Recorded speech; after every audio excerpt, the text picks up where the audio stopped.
ಇತ್ತೀಚಿನ ಸಂಚಿಕೆಗಳನ್ನ ಸನ್ ನೆಕ್ಸ್ಟ್ ಆಪ್ನಲ್ಲಿ ವೀಕ್ಷಿಸಿ. ಮಾನಸ ಸರೋವರ ಮಾನಸ ಸರೋವರ. ಪಾಪ ಚಿಂತನ್, ಈ ಪ್ರೋಗ್ರಾಮ್ ನಿಲ್ಸಿದ್ದು ನಾನೇ ಅಂತ ಅವನಿಗೆ ಅಂದಾಜೆ ಇಲ್ಲ.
ನಾಚಿಕೆ ಆಗೋದಿಲ್ಲ ನಿನಗೆ?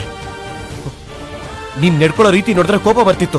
ಏನೋ ಹುಡುಗಾಟಿಕೆ ಬುದ್ಧಿ ಹೇಳಿ ಸರಿ ಮಾಡಬಹುದು ಅನ್ಕೊಂಡಿದ್ರೆ, ಆದ್ರೆ ನೀನು ಈ ಮಟ್ಟಕ್ಕೆ ಹೋಗ್ತೀಯ ಅಂದ್ರೆ ಛೇ, ನನಗೆ ನಾಚಿಕೆ ಆಗ್ತಾ ಇದೆ.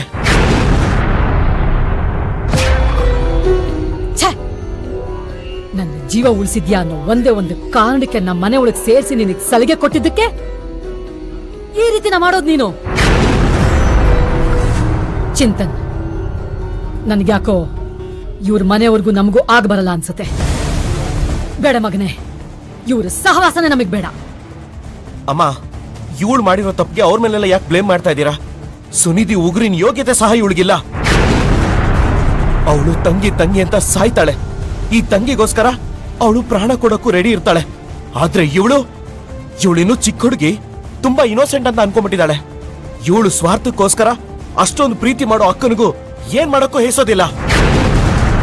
ನಿನ್ ಮುಖ ಕೂಡ ನನಗೆ ತೋರಿಸ್ಬೇಡ, ನಡಿ ಇಲ್ಲಿಂದ. ಚಿಂತನ್, ಚಿಂತನ್, ಬಿಡು ನನ್ನ. ಚಿಂತನ್, ನಾನ್ ಅಕ್ಕನ ತುಂಬಾನೇ ಇಷ್ಟ ಪಡ್ತೀನಿ. ಆದ್ರೆ ಅವಳನ್ನ ಎದುರು ಹಾಕೊಂಡು ಅವಳಿಗೂ ಮೋಸ ಮಾಡ್ಕೊಂಡು ನಿನ್ ಪ್ರೀತಿನ ಪಡ್ಕೊಳ್ಳೋದಕ್ಕೆ ಪ್ರಯತ್ನ ಪಡ್ತಾ ಇದ್ದೀನಿ ಅಂದ್ರೆ ನೀನೇ ಯೋಚನೆ ಮಾಡು. ನಾನ್ ನಿನ್ನ ಸಾಕು ನಿಲ್ಸು. ಇದಕ್ಕೆ ಯಾರೇ ಪ್ರೀತಿ ಅಂತಾರೆ ಇದಕ್ಕೆ? ನೀನೇನಾದ್ರೂ ನಿಮ್ಮ ಅಕ್ಕನ ಅಷ್ಟೊಂದು ಪ್ರೀತಿ ಮಾಡ್ತಿದ್ರೆ ನಿಮ್ಮ ಅಕ್ಕನಿಗೋಸ್ಕರ ನಿನ್ನ ಪ್ರೀತಿನ ತ್ಯಾಗ ಮಾಡ್ತಿದ್ದೆ. ನನ್ನ ನೀನ್ ಪ್ರೀತಿಸ್ತಾ ಇದ್ರೆ ನನ್ನ ಸುನಿಧಿನ ಒಂದು ಮಾಡಿ ನನ್ನ ಖುಷಿಯಲ್ಲಿ ನಿನ್ನ ಖುಷಿನ ನೋಡ್ತಾ ಇದ್ದೆ. ಸಾಕಮ್ಮ, ಸಾಕು ನಿನ್ ಸವಾಸ. ನೀನ್ ಸರ್ಕಸ್ ಆದ್ರೂ ಮಾಡು, ಬೇಕಾದ್ರೆ ನನ್ನ ಜೀವನಾದ್ರೂ ತೆಗಿ. ನಿನ್ನ ಮೇಲೆ ಒಂದು ಕಿಂಚಿತು ಪ್ರೀತಿ ಇಟ್ಕೊಳ್ಳಲ್ಲ. ನಡಿ ಇಲ್ಲಿಂದ. Chintan please, Chintan, Chintan, Chintan please, Chintan. ಏಯ್, get out Sharadi. Please Chintan, ನನ್ ಮಾತು ಕೇಳು ಚಿಂತನ್, ಪ್ಲೀಸ್ ಪ್ಲೀಸ್ ಚಿಂತನ್. ಇನ್ನಾನ್ ಸಹಿಸ್ಕೊಳಕ್ಕಾಗಲ್ಲ. ನಿಮ್ಮ ಅಪ್ಪ ಅಮ್ಮ ದೇವ್ರಂತವ್ರು. ಸುನಿಧಿ ಎಷ್ಟು ಒಳ್ಳೆಯವಳು. ನೀನ್ ಅವ್ರ ಮಗಳ, ಸುನಿಧಿ ತಂಗಿನಾ ನೀನು. ನೀನು ಮಾಡಿದ್ದೆಲ್ಲ ನಿನ್ ಮನೇಲಿ ಏನಾದ್ರೂ ಹೇಳಿದ್ರೆ ಏನಾಗುತ್ತೆ ಗೊತ್ತಾ?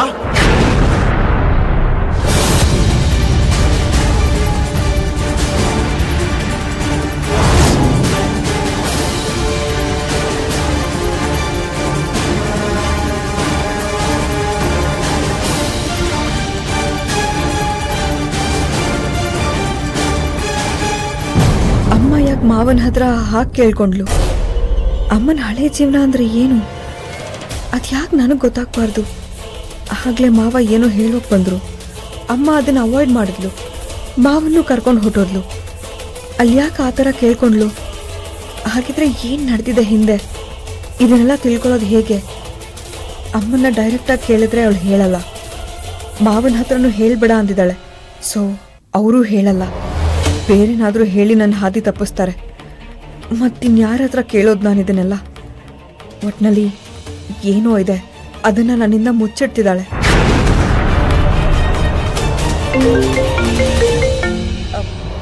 ಹಲೋ,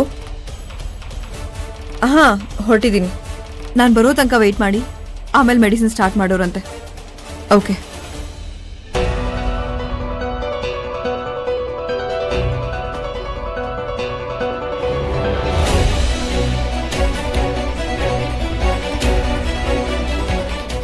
ಹಲೋ ಶರದಿ, ಯಾಕೆ ಅರ್ಜೆಂಟಾಗಿ ಕಾಲ್ ಮಾಡೋಂತ ಮೆಸೇಜ್ ಮಾಡಿದ್ದೆ? ಏನಾದ್ರೂ ಅರ್ಜೆಂಟ್ ಅಪ್ಡೇಟ್ಸ್ ಇದೆಯಾ? ಎಲ್ಲ ಹಾಳಾಗೋಗ್ತಿದೆ. ಯಾಕೆ, ಏನಾಯ್ತು? ನಾನ್ ಚಿಂತನ್ ಮನೆಗೆ ಹೋಗಿದ್ದೆ. ಅಲ್ಲಿ ಪುರೋಹಿತರಿಗೆ ಆಕ್ಸಿಡೆಂಟ್ ಮಾಡಿಸಿದ್ದು ನಾವೇ ಅಂತ ಚಿಂತನಿಗೆ ಗೊತ್ತಾಗಿದೆ. ವಾಟ್? ಏಯ್, ಏನ್ ಹೇಳ್ತಾ ಇದ್ಯಾ? ಅದು ನಾನ್ ಸರೋಜಾ ದೇವಿ ಹತ್ರ ನನ್ನನ್ನ ನಿಮ್ ಮನೆ ಸೊಸೆ ಮಾಡ್ಕೊಳ್ಳಿ ಅಂತ ಕೇಳ್ಕೊಂಡೆ. ನನಗೂ ಕೋಪ ತಡಿಯೋಕಾಗ್ದೆ ಮದ್ವೆ ಮಾತುಕತೆ ನಿಲ್ಸೋಕೋಸ್ಕರ ಪುರೋಹಿತರಿಗೆ ಆಕ್ಸಿಡೆಂಟ್ ಮಾಡಿಸಿದ್ದು ನಾವೇ ಅಂತ ಆವೇಶದಲ್ಲಿ ಹೇಳ್ಬಿಟ್ಟೆ. ಇದನ್ನ ಚಿಂತನ್ ಕೇಳಿಸ್ಕೊಂಡ. ನನಗೂ ಒಂದ್ ಏಟ್ ಹೊಡ್ದ. ಇವಾಗ ಮನೇಲಿ ಹೇಳ್ತೀನಿ ಅಂತ ಹೇಳಿದಾನೆ. ಅಲ್ಲ ಶರದಿ, ನಿನ್ಗೆ ತಲೆ ಕೆಟ್ಟಿದ್ಯಾ ಅಂತ? ನಾವ್ ಯಾರಿಗೂ ಡೌಟ್ ಬರಬಾರ್ದು ಅಂತ ಎಷ್ಟು ನೀಟಾಗಿ ಪ್ಲಾನ್ ಮಾಡಿ ಎಕ್ಸಿಕ್ಯೂಟ್ ಮಾಡಿದ್ರೆ ನೀನ್ ಈ ತರ ಗಪ್ ಕೆಲಸ ಮಾಡಿದ್ಯಲ್ಲ, ನನ್ಗಂತೂ ಏನ್ ಹೇಳ್ಬೇಕು ಅಂತ ಗೊತ್ತಾಗ್ತಿಲ್ಲ ಶರದಿ. ನೀನಂತೂ ಅವನಿಗೆ ಬಲೆ ಕಾಟ ಕೊಡ್ತಾ ಇದ್ಯಾ. ಅವ್ನು ನಿನ್ಮೇಲಿರೋ ಕೋಪಕ್ಕೆ ನಿಮ್ ಮನೆಗೆ ಹೋಗಿ ಹೇಳ್ತಾನೆ ಈ ವಿಷಯನ. ನನಗಂತೂ ತುಂಬಾ ಭಯ ಆಗ್ತಾ ಇದೆ. ಮಮ್ಮಿ ಡ್ಯಾಡಿಗೆ ಏನಾದ್ರೂ ಗೊತ್ತಾದ್ರೆ ನನ್ನನ್ನ ಸಾಯಿಸೇ ಬಿಡ್ತಾರೆ. ಪ್ಲಾನ್ ನಂದೆ, ಆದ್ರೆ ಆಕ್ಸಿಡೆಂಟ್ ಮಾಡಿಸಿದ್ದು ನೀನೇ ಅಂತ ಹೇಳ್ತೀನಿ. ಇದಕ್ಕೆಲ್ಲ ನೀನೇ ರೆಸ್ಪಾನ್ಸಿಬಲ್. ನನಗ್ ಗೊತ್ತಿಲ್ಲ. ಏಯ್, ಸಾಕ್ ಸುಮ್ನೆ ಇರು. ನಾನ್ ಯಾವನೋ ಆಗಿದ್ರೆ ನೀನು ಸುನಿಧಿ ತಂಗಿ ಅನ್ನೋದು ಮರಿಬೇಡ. ಈ ವಿಷಯ ಗೊತ್ತಾದ್ರೆ ನನಗಿಂತ ಜಾಸ್ತಿ ನಿನಗೆ ಪ್ರಾಬ್ಲಮ್. ಎಲ್ಲಾ ವಿಷಯನು ನನ್ನ ಮೇಲೆ ಎತ್ತಾಕಿ ನೀನ್ ಬಚಾವ್ ಆಗ್ತಿ ಅಂತ ದಯವಿಟ್ಟು ಅನ್ಕೊಳ್ಳೋದಕ್ಕೆ ಹೋಗ್ಬೇಡ ಶರದಿ. ಮತ್ತೇನ್ ಮಾಡ್ಲಿ? ನಾನು ಏನ್ ಮಾಡಿದ್ರು ಯಾವ್ದು ವರ್ಕ್ ಆಗ್ತಾ ಇಲ್ಲ. ಅಂತದ್ರಲ್ಲಿ ಈ ಟೆನ್ಷನ್ ಬೇರೆ. ಇವನು ನಮ್ಮ ಮನೆಗ್ ಬಂದ್ ಹೇಳಿದ್ರೆ?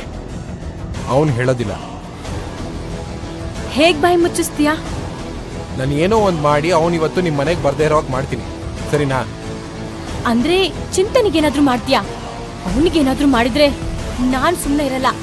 ಏಯ್ ಶರದಿ, ನಿನ್ಗೇನ್ ತಲೆ ಕೆಟ್ಟಿದ್ಯಾ? ನಾನು ಅವನ್ಗೇನ್ ಮಾಡ್ಲಿ?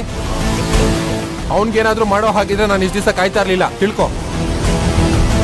ನಾನು ಏನೋ ಒಂದ್ ಪ್ಲಾನ್ ಮಾಡಿ ಅವ್ನ್ ಬರ್ದೇ ಇರೋ ತರ ದಯವಿಟ್ಟು ಮಾಡ್ತೀನಿ, ನೀನ್ ಸುಮ್ನೆ ಇರು. ಎಲ್ಲಿ ಸ್ವಿಚ್ ಆನ್ ಮಾಡಿದ್ರೆ ಎಲ್ಲಿ ಲೈಟ್ ಆನ್ ಆಗುತ್ತೆ ಅಂತ ನನಗೆ ಚೆನ್ನಾಗಿ ಗೊತ್ತು.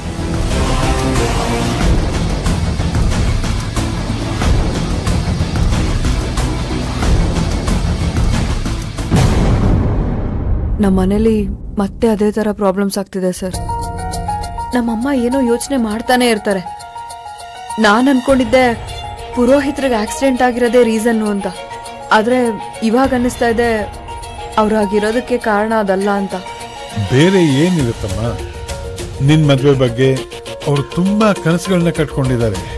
ಆದರೆ ಆ ಇದಕ್ಕೆ ಏನೇನೋ ಅಡ್ಡಿ ಆತಂಕಗಳು ಬರ್ತಾ ಇದೆಯಲ್ಲ, ಹಾಗಾಗಿ ಅವ್ರು ಟೆನ್ಷನ್ ಮಾಡ್ಕೊಂಡಿದ್ದಾರೆ ಅಂತ ಅನ್ಸುತ್ತೆ ನನಗೆ. ಇಲ್ಲ ಸರ್, ನಾನು ಹಾಗೆ ಅನ್ಕೊಂಡಿದ್ದೆ.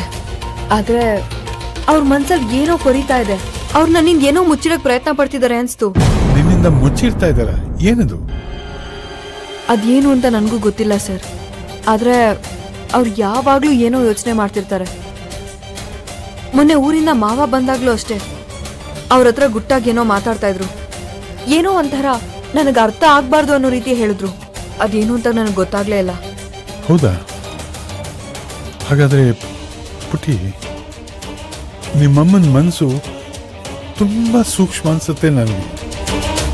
ಅವಾಗ ಅವರು ಆ ಸೂಸೈಡ್ ಮಾಡ್ಕೊಳ್ಳೋ ಪ್ರಯತ್ನ ಪಟ್ಟಿದ್ದು, ಆಮೇಲೆ ನೊಂದ್ಕೊಂಡಿದ್ದು, ಅವೆಲ್ಲ ನೋಡಿದ್ರೆ ಸಣ್ಣ ಸಣ್ಣ ವಿಷಯನೂ ದೊಡ್ಡದು ಮಾಡಿ ತಲೆಗೆ ತಗೋತಾರೆ ಅಂತ ಕಾಣಿಸುತ್ತೆ. ಹಾಗೆ ಈಗ ನಡೆದಿರೋ ಘಟನೆಗಳನ್ನ ನೋಡಿದ್ರೆ ಅವ್ರು ತುಂಬ ಟೆನ್ಷನ್ ಇದ್ದಾರೆ ಅನ್ಸುತ್ತೆ. ಆಮೇಲೆ ನೀನು ಅವ್ರು ಏನೋ ನಿನ್ನಿಂದ ಮುಚ್ಚಿರ್ತಿದ್ದಾರೆ ಅಂತ ಅಂದೆ. ಬಹುಶಃ ನಿನಗೂ ಗೊತ್ತಾಗಬಾರ್ದು ಅಂತ ಅವರು ತಮ್ಮೊಳಗೆ ಮುಚ್ಚಿಟ್ಕೊಂಡಿರೋ ವಿಷಯ ಏನಾದರೂ ಇದ್ರೆ ಅದನ್ನ ನೀ ಕೇಳ್ಕೋಗ್ಬಾರ್ದು. ಸರ್, ಯಾಕೆ ತಿಳ್ಕೋಬಾರ್ದು? ಅಲ್ಲ, ಅವ್ರ ಮನ್ಸಲ್ಲಿ ಏನ್ ಕೊರಿತಿದ್ಯೋ ಅದನ್ನ ತಿಳ್ಕೊಳ್ಳೋದು ಒಳ್ಳೇದಲ್ವಾ? ಇಲ್ಲ ಪುಟಿ, ತನ್ನ ಯಾವುದೋ ಒಂದು ವಿಷಯ ತನ್ನ ಮಗಳಿಗೆ ಗೊತ್ತಾಗ್ಬಿಡುತ್ತೆ ಅನ್ನೋ ಟೆನ್ಷನ್ ಅವ್ರಿಗಿದ್ರೆ ಅಂತ ಸಮಯದಲ್ಲಿ ನೀ ಅದನ್ನ ತಿಳ್ಕೊಂಬಿಟ್ರೆ ಅವ್ರು ಕುಗ್ಗ್ ಹೋಗ್ತಾರಲ್ವಾ? ಯಾವ ವಿಷಯ ನಿನಗೆ ತಿಳಿಬಾರ್ದು ಅಂತ ಅವ್ರು ಮುಚ್ಚಿಟ್ಕೊಳಕ್ ಪ್ರಯತ್ನ ಪಡ್ತಿದಾರೋ ಅದ್ರ ಹಿಂದೆ ಒಳ್ಳೆ ಉದ್ದೇಶನೇ ಇರುತ್ತೆ. ಯಾವ ತಾಯಿನೂ ಮಕ್ಕಳು ಕೆಟ್ಟಾಗ್ಲಿ ಅಂತ ಯೋಚನೆ ಮಾಡೋದಿಲ್ಲ. ಆ ಥರ ಅವ್ರು ಯೋಚನೆ ಮಾಡ್ತಿರುವಾಗ ನೀನಾಗಿ ಅದನ್ನ ಕೆತ್ತಕ್ಕೆ ಹೋಗ್ಬೇಡ, ತಿಳ್ಕೊಳಕ್ ಹೋಗ್ಬೇಡ. ಯಾಕೆ ಅಂದ್ರೆ ಹಾಗೆ ತಿಳ್ಕೊಳ್ಳೋದ್ರಿಂದ ನಿಮ್ಮಮ್ಮನಿಗೆ ಮತ್ತೆ ಟೆನ್ಷನ್ ಆಗಿ ಇನ್ನೇನಾದ್ರೂ ಹೆಚ್ಚು ಕಮ್ಮಿ ಇದೆ, ಅದಕ್ಕೆ ನಾ ಹೇಳ್ತಾ ಇದ್ದೀನಿ. ಸ್ವಲ್ಪ ವೆಯ್ಟ್ ಮಾಡು. ಸಮಯ ಬಂದ್ರೆ ಬಹುಶಃ ಅವ್ರೇನ್ ಮುಚ್ಚಿಟ್ಕೋತಿದಾರೋ ಅದು ನಿನ್ನ ಹತ್ರ ಹೇಳ್ಬಹುದು. ಏನಂತೀಯ? ಹೌದು ಸರ್, ನಾನು ಹಾಗೆ ಮಾಡ್ತೀನಿ.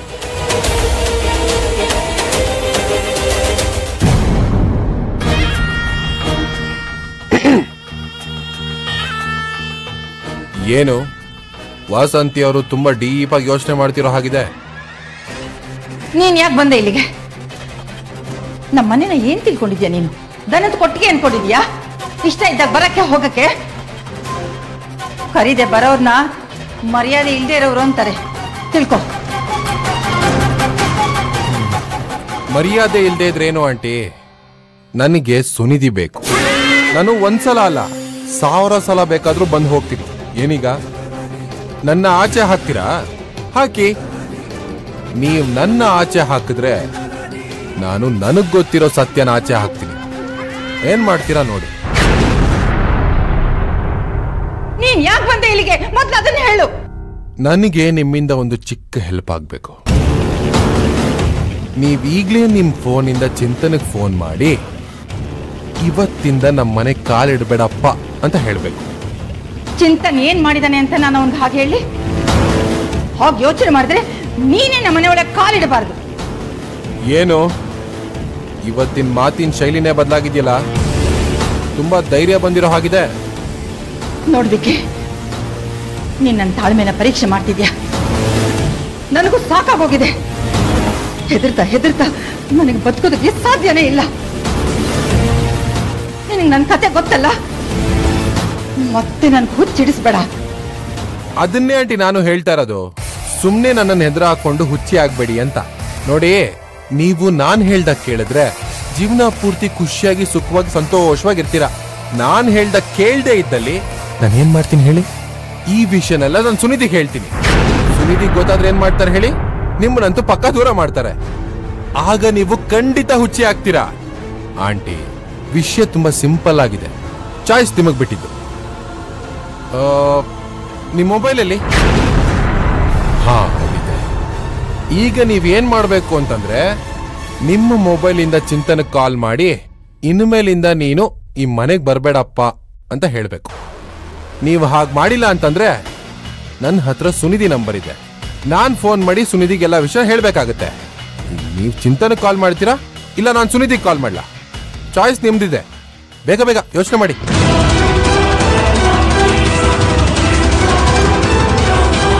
ಬೇಗ ಆಂಟಿ, ಟೈಮ್ ಮೀರ್ತಾ ಇದೆ ನೋಡಿ.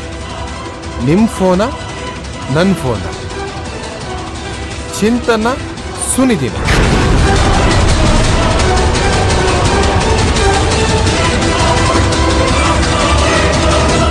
ನಾನು ಚಿಂತನ್ಗೆ ಫೋನ್ ಮಾಡ್ತೀನಿ.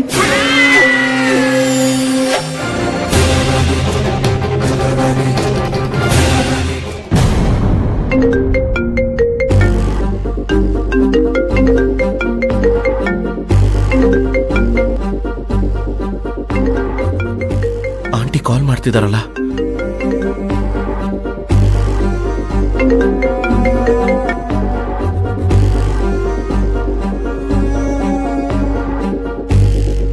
Hello hello aunty. ಆಂಟಿ ಕೇಳಿಸ್ತಾ ಇದೆಯಾ? ಏನಂಟಿ ಫೋನ್ ಮಾಡಿದ್ದು?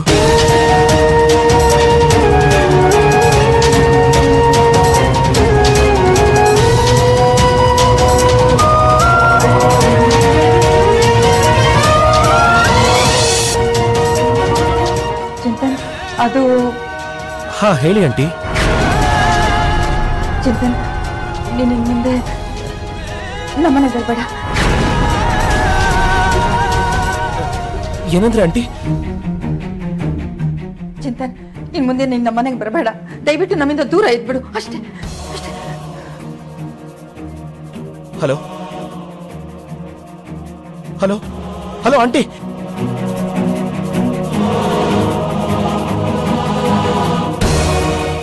ಆಂಟಿ ಯಾಕೆ ಹೀಗೆ ಹೇಳ್ತಿದ್ದಾರೆ? ಏನಾಗಿದೆ ಅವ್ರಿಗೆ?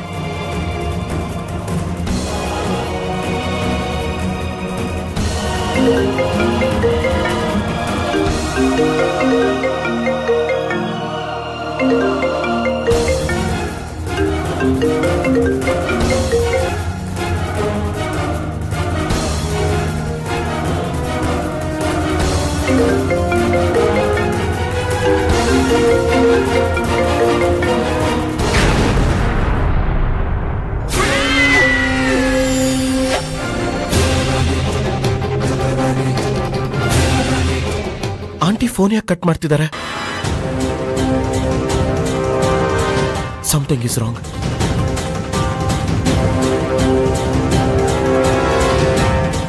ವಿಕ್ಕಿ, ನನ್ನಿಂದ ಯಾಕಿಂತ ಪಾಪಗಳನ್ನ ಮಾಡಿಸ್ತಾ ಇದೀಯ? ನಾನು ಹಿಂಗೆ ಹೇಳ್ದೆ ಅಂತ ಚಿಂತನ್ ಸುನಿಧಿ ಹತ್ರ ಹೇಳ್ತಾನೆ. ಸುನಿಧಿ ನನ್ನ ಹತ್ರ ಬಂದ್ ಕಾರಣ ಕೇಳ್ತಾಳೆ. ಅದ್ ನಾನು ಏನ್ ಹೇಳಿ? ಏನ್ ಹೇಳ್ತೀರಾ? ಚಿಂತನ್ಗೂ ನಿನಗೂ ಮದ್ವೆ ನಡೀತಾ ಇಲ್ಲ, ನಿನಗೂ ಚಿಂತನ್ಗೂ ಯಾವ ಸಂಬಂಧನೂ ಇಲ್ಲ. ನಿನ್ನ ಮದ್ವೆ ಅಂತ ಆದ್ರೆ ಈ ವಿಕ್ಕಿ ಜೊತೆ ಮಾತ್ರ ಅಂತ ಹೇಳ್ತೀರಾ. ಸಿಂಪಲ್. ಅಲ್ಲ ಆಂಟಿ, ನಾನ್ ನಿಮ್ಮನ್ನ ಇಷ್ಟೊಂದೆಲ್ಲ ಕಾಡಿಸಿ ಫೋರ್ಸ್ ಮಾಡ್ತಾ ಇದ್ರು, ನೀವ್ ಈ ವಿಷಯನ ಯಾಕೋ ಬೇಗ ಹೇಳೋ ತರ ಕಾಣಿಸ್ತಾ ಇಲ್ಲ. ಏನು ನಾನು ಬದಲಾಗ್ತೀನಿ, ನಿಮಗ್ ಬ್ಲ್ಯಾಕ್ ಮೇಲ್ ಮಾಡೋದೆಲ್ಲ ನಿಲ್ಲಿಸ್ತೀನಿ ಅಂತೆಲ್ಲ ಅನ್ಕೊಂಡ್ರೆ ಅದು ನಿಮ್ ಭ್ರಮೆ ಆಂಟಿ. ಅದೇನೋ ಹೇಳ್ತಾರಲ್ಲ, ಕಬ್ಬಣನ ಕಾಯಿಸಿ ಬಡದ್ರೆ ನಮಗ್ ಬೇಕಾಗಿರೋ ಶೇಪಗ್ ಬರುತ್ತೆ ಅಂತಾರಲ್ಲ, ಹಾಗೆ ನಾನು ನಿಮ್ಮನ್ ಕಾಯಿಸಿದ್ದೀನಿ. ಇನ್ನೇನಿದ್ರು ಏಟ್ ಕೊಡೋದೆ. ನೀವ್ಯಾಕೋ ನಾನು ಹೇಳೋ ತರ ಮಾಡಲ್ಲ ಅಂತ ಅನ್ನಿಸ್ತಾ ಇದೆ. ನಾನು ಏನ್ ಮಾಡ್ತೀನಿ ಗೊತ್ತಾ? ಏನು? ಸುನಿಧಿ ಹತ್ರ ಹೋಗಿ ನಿಮ್ ಕತೆನ ಹೇಳೋದಕ್ ಶುರು ಮಾಡ್ತೀನಿ. ನಿಮ್ಗಿನ್ನ 3-4 ದಿವಸ ಟೈಮ್ ಇದೆಯಲ್ಲ, ಅಷ್ಟ್ರಲ್ಲಿ ಸುನಿಧಿಗೆ ನಿಮ್ ಕತೆನ ನಿಧಾನವಾಗಿ ಸ್ವಲ್ಪನೇ ಹೇಳ್ತಾ ಬರ್ತೀನಿ.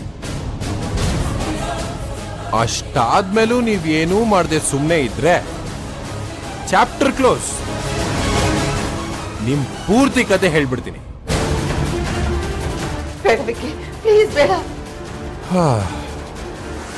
ನಾನ್ ಹೀಗೆಲ್ಲ ಮಾಡಬಾರ್ದು ಅಂತಂದ್ರೆ ಆದಷ್ಟು ಬೇಗ ನನ್ನ ಸುನಿಧಿ ಮದ್ವೆ ಅನೌನ್ಸ್ ಮಾಡಿ.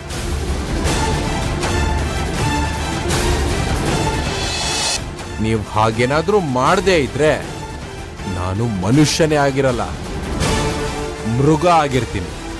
ನೋಡಿ, ನನಗ್ ತಲೆ ಕೆಟ್ರೆ ನನ್ನ ಮಾತು ನಾನೇ ಕೇಳೋದಿಲ್ಲ. ಸೊ ಆಗ ನಾನ್ ಸುನಿಧಿಗೆ ಎಲ್ಲ ಸತ್ಯ ಹೇಳ್ಬಿಡ್ಬೇಕಾಗತ್ತೆ. ಆಮೇಲೆ ನೀವೇ ಫೇಸ್ ಮಾಡಬೇಕು. ಅದಕ್ಕೆ ನಾನು ಹೇಳ್ತಾ ಇರೋದು, ಆದಷ್ಟು ಬೇಗ ನನ್ನ ಸುನಿಧಿ ಮದ್ವೆ ಅನೌನ್ಸ್ ಮಾಡಿ ಅಂತ. ಬಚಾವಾಗಿ ಬೇಗ. ಬಾಯ್.